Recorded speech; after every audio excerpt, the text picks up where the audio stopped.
ഇന്ന് രാവിലെ പതിവില്ലാത്ത പോലെ ഞാൻ പഴങ്കഞ്ഞി കുടിക്കാമെന്ന് വിചാരിച്ചു കേട്ടോ. അപ്പോൾ നിങ്ങൾ ഇന്ന് കാണുന്നത് എൻ്റെ മാത്രം ഒരു മോർണിംഗ് ആണ് കേട്ടോ. അപ്പോൾ ചേട്ടായിക്കും നീലൂട്ടനും അപ്പവും ഗോതമ്പ് ദോശയും ഒക്കെ ആയിരുന്നു. കാരണം അപ്പത്തിൻ്റെ മാവ് കുറച്ചേ ഉള്ളായിരുന്നു. പിന്നെ ഞാൻ ഗോതമ്പ് ദോശയും കൂടി എടുത്തു. എനിക്ക് പഴങ്കഞ്ഞിയായിരുന്നു കേട്ടോ. ഇന്നലത്തെ ചോറും കുറച്ച് തൈരും ചമ്മന്തിയും മീൻകറിയുടെ ചാറും എന്തോ അതെന്താണ് അപ്പോൾ മീൻ വറുത്തതും ഉണ്ടായിരുന്നു കേട്ടോ. അപ്പോൾ ഞാൻ രാവിലെ പഴങ്കഞ്ഞിയാണ് ഇന്ന് കുടിക്കുന്നത്. നീലൂട്ടൻ ഇവിടെ ഇരുന്ന് സംസാരമാണ് കേട്ടോ. അപ്പം ഞാൻ പഴങ്കഞ്ഞി കുടിച്ചിട്ട് വേണം വെളിയിലോട്ട് ഇറങ്ങാൻ. ഉച്ചക്കലത്തേന് ചോറ് തിളപ്പിച്ചൂറ്റാനിരിപ്പുണ്ട്, പിന്നെ കുറച്ച് മീൻകറി ഇരിപ്പുണ്ട്. അപ്പോൾ അത് മതിയെന്ന് വിചാരിച്ചു. ഇനി ഞാൻ തുണി കഴുകാനായിട്ട് പോവാം കേട്ടോ. കുറച്ചേറെ തുണികളുണ്ടായിരുന്നു ഞങ്ങളുടെ 3 പേരുടെ ആയിട്ട്. അപ്പം ഞാൻ ഇപ്പോൾ ഇവിടെ വെച്ചിട്ടാണ് തുണി കഴുകുന്നത് കേട്ടോ. കുറേ നാൾ മുന്നേ നമ്മുടെ വീടിൻ്റെ ബാക്ക് സൈഡിലായിരുന്നു തുണി നനയ്ക്കുന്നത്. അപ്പോൾ അവിടെ കല്ലുകളും ഒക്കെ ആയതുകൊണ്ട് നീലുവിനെയും കൊണ്ട് അവിടെ നിൽക്കുന്നത് സേഫ് അല്ല. ഇപ്പോൾ ആളിവിടെ ഉണ്ട് കേട്ടോ. ഇന്ന് അംഗൻവാടി അവധിയാണ്. കാരണം നമ്മളെ ഭീമാപള്ളിയിലെ എന്തോ ഒരു ആഘോഷമായിട്ട് ട്രിവാൻഡ്രം ജില്ലയിലെ സർക്കാർ സ്ഥാപനങ്ങൾക്കൊക്കെ ഇന്ന് അവധിയായിരുന്നു. അതുകൊണ്ട് ആളിവിടെ ഉണ്ട്, അകത്ത് കട്ടിലിരുന്ന് കളിക്കുന്നുണ്ട്. അപ്പോൾ ആ സമയത്തിന് ഞാൻ പെട്ടെന്ന് നല്ല വെയിലുണ്ടായിരുന്നു കേട്ടോ. ഇന്നലെയൊക്കെ മഴക്കോളൊക്കെ ആയിട്ട് മൂടി ഒക്കെ നിൽക്കുമായിരുന്നു. അപ്പോൾ ഇന്ന് വെയിൽ കണ്ടപ്പോൾ ഞാൻ വിചാരിച്ചു തുണികളെല്ലാം അങ്ങ് നനച്ചിടാമെന്ന് വിചാരിച്ചു. അപ്പം ആദ്യത്തെ സെക്ഷനായിട്ട് നീലൂട്ടൻ്റെ തുണികളായിരുന്നു നനച്ച കേട്ടോ. അവൻ്റെ തുണികളെല്ലാം നനച്ചിട്ട് കഴിഞ്ഞാൽ കുഞ്ഞു കുഞ്ഞു തുണികളല്ലേ, അത് ഇത്തിരി പാടാണ് നനയ്ക്കാനായിട്ട്, ഓരോന്നും എടുത്ത് നനയ്ക്കാനായിട്ട്. അപ്പോൾ അതെല്ലാം കഴിഞ്ഞ് കഴിഞ്ഞാൽ പാതി ജോലി കഴിഞ്ഞ പോലെയാണ്. അപ്പോൾ അതെല്ലാം ഒന്ന് പെട്ടെന്ന് നനച്ചിടാമെന്ന് വിചാരിച്ചു. അപ്പോൾ ഇത് കഴിഞ്ഞിട്ടിനി ഉച്ച കഴിയുമ്പോഴത്തേനും മുറ്റം ഒന്ന് തൂക്കണം. പക്ഷെ മുറ്റം തൂപ്പൊന്നും നടന്നിട്ടില്ല കേട്ടോ. കാരണം ഞാൻ ഉച്ചയ്ക്ക് ഫുഡൊക്കെ കഴിച്ചിട്ട് നീലൂട്ടനും ചോറ് കൊടുത്ത് അവനെ ഉറക്കി കഴിഞ്ഞ് ഞാനൊന്ന് കിടന്നെന്ന് മാത്രം എനിക്ക് ഓർമ്മയുണ്ട്. പിന്നെ എഴുന്നേറ്റത് 6 മണിയായപ്പോഴാട്ടോ. 6 മണിയായി എഴുന്നേറ്റ് നോക്കിയപ്പം വെളിയിലൊക്കെ ഇരുട്ടാവാറായി. പിന്നെ ഞാൻ വിചാരിച്ചു ഇനിയിപ്പം നാളെ മുറ്റം തൂക്കാമെന്ന് വിചാരിച്ചു. അങ്ങനെ മുറ്റം തൂപ്പൊന്നും നടന്നില്ല. രാവിലെ തുണി നനപ്പ് എന്തായാലും ഇത്രയും തുണികളും അങ്ങ് നനച്ചിട്ട്, അത് മാത്രമാണ് ഇന്ന് നടന്ന ജോലി.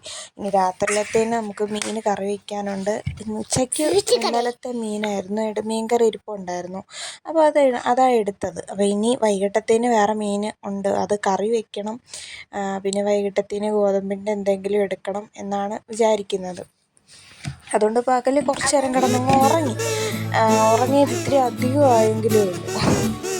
അപ്പോൾ തുണി നന ഗംഭീരമായിട്ട് നടക്കുന്നുണ്ട്. കുറച്ച് തുണി കൂടി ഇനിയുണ്ട്. അപ്പോൾ ഇനി ബാക്കി ഞാൻ സംസാരിച്ച് കൊളാക്കുന്നില്ല. ഇനി തുണി നനച്ചൊക്കെ കഴിഞ്ഞ് കാണാം കേട്ടോ.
അപ്പോൾ ഈ വീഡിയോയിൽ ഞാൻ കുറച്ച് വീഡിയോ ക്ലിപ്പും കൂടി ആഡ് ചെയ്യുന്നുണ്ട് കേട്ടോ. ഇത് കഴിഞ്ഞ ദിവസത്തെ വീഡിയോ ആണ്. ചേട്ടായി നീലൂട്ടനൊരു പുതിയ ബാഗ് വാങ്ങിച്ചിട്ട് വന്നിട്ടുണ്ട് കേട്ടോ. അപ്പോൾ അത് സർപ്രൈസായിട്ട് ആളിൻ്റെ കയ്യിൽ കൊടുത്തതാണ്. ആൾ വേറെ എന്തൊക്കെയോ വേണമെന്നൊക്കെ പറഞ്ഞിട്ട് പിന്നെ ഓർഡർ കൊടുത്തിരുന്നതായിരുന്നു, പക്ഷേ അത് കിട്ടിയില്ല. അതിന് പകരം ബാഗ് വാങ്ങിച്ചുകൊണ്ട് കൊടുത്തു. അതെന്താണെന്ന് ഇങ്ങനെ നോക്കാനുള്ള ഭയങ്കര ആകാംക്ഷയിലാണ് കേട്ടോ. പക്ഷെ ബാഗ് കിട്ടിയപ്പോൾ ആൾ പുതിയ ബാഗ് വാങ്ങിച്ചു നീലൂട്ടന്. അപ്പോൾ നീലൂട്ടന് ബാഗ് ഇഷ്ടപ്പെട്ടോ? നീലൂട്ടൻ്റെ ബാഗ് അവിടെ ഇരിപ്പുണ്ട്. ബാഗ് കണ്ടപ്പോൾ ആളിന് ഞാൻ ഈ വോയിസ് ഓവർ ചെയ്യുന്ന സമയത്ത് ആളെൻ്റെ കൂടെ ഉണ്ട് കേട്ടോ. അപ്പോൾ അവൻ ബാഗ് കണ്ടപ്പോൾ എവിടെയെന്ന് ചോദിക്കുമോ. അത് നാളെ നമുക്ക് അംഗൻവാടി പോകുമ്പോൾ എടുക്കാം കേട്ടോ. അപ്പോൾ കുറേ നേരം അതൊക്കെ നോക്കി. പിന്നെ വൈകിട്ട് അപ്പോൾ വൈകിട്ട് ഞങ്ങൾ കടയിലോട്ട് പോകാനായിട്ട് ഇറങ്ങിയിട്ടുണ്ട്. അപ്പോൾ നമ്മൾ പഴവങ്ങാടി ഗണപതി ക്ഷേത്രത്തിൻ്റെ അതിലേ കൂടെ ആയിരുന്നു പോയത്, രാമേന്ദ്രയിലായിരുന്നു പോയത്. അപ്പോൾ അതിൻ്റെ ഒരു അടിപൊളിയായിട്ട് അമ്പലം ഡെക്കറേഷനൊക്കെ ചെയ്തിട്ടുണ്ടായിരുന്നു. അതൊരു ചെറിയ വീഡിയോ. പിന്നെ ഒരു ചെറിയ ചെരുപ്പൊക്കെ വാങ്ങിക്കാനായിട്ട് കയറി. അപ്പോൾ നമ്മുടെ ഇന്നത്തെ വീഡിയോ വിശേഷങ്ങളൊക്കെ ഇത്രയേ ഉള്ളൂ കേട്ടോ. വീഡിയോ ഇഷ്ടപ്പെടുകയാണെങ്കിൽ ലൈക്ക് ചെയ്യുക, ഷെയർ ചെയ്യുക, സബ്സ്ക്രൈബ് ചെയ്യുക. ബായ്.